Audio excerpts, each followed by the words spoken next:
Algunos se preguntan por qué Dios repite varias veces y encausa la misma temática con lo que tiene que ver con las ofrendas, los detalles, lo que acompaña los sacrificios. Dado que las ofrendas para los sacrificios que Dios exigía eran muy distintos de los que los israelitas ofrecían a los dioses falsos en Egipto, y por cuanto estos sacrificios representan en este caso a Jesús, quien daría su vida por el pecado del mundo, entonces Dios pues pone mucho énfasis en este sentido a las ofrendas.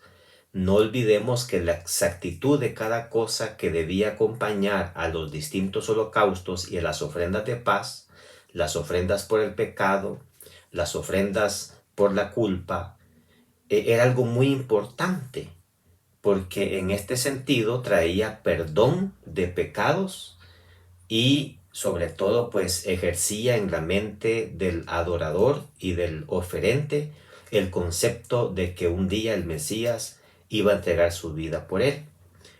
También recordemos que Israel ahora se encontraba vagando en el desierto y ya no iban a entrar a Canaán. Los mayores iban envejeciendo y ahora los niños y los adolescentes iban creciendo. Y estos niños o este segmento de la población probablemente no estaban instruidos sobre estos temas de las ofrendas y los holocaustos. Y aquí podemos ver que el énfasis es para ellos. Por eso dice el verso 2: cuando hayáis entrado en la tierra que yo te daré por habitación. El verso 14 vuelve a decir lo mismo: cuando hayáis entrado en la tierra a la cual yo os llevo. Es decir, esta información del capítulo 15 no tiene que ver con el pueblo que ya fue instruido, pero que van a morir en el desierto, sino que tiene que ver con aquellos que ahora sí van a entrar y que necesitan esta orientación. Veamos en detalle lo que Dios estaba requiriendo en este capítulo. Por un sacrificio como un holocausto, un voto o alguna ofrenda voluntaria, debían añadir, número 1, por un cordero, 1 litro de vino, 2 kilos de harina amasada con 1 litro de aceite de oliva. Noten cómo con un carnero más adelante y con un novillo iba a añadirse más estos acompañamientos. Repito, 1 litro de vino, 2 kilos de harina amasada y 1 litro de aceite de oliva. Esto era cuando el sacrificio era con un cordero.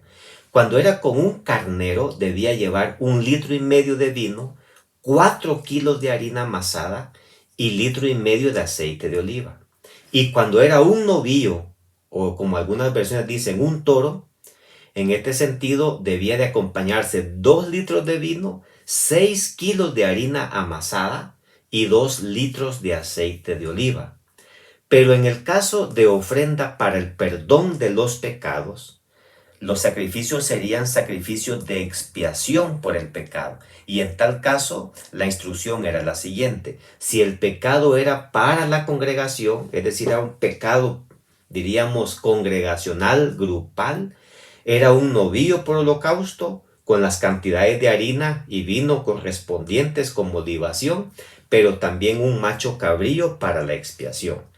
Y si el pecado era por una persona, o sea, un pecado individual, el sacrificio sería nada más una cabra de un año para la expiación.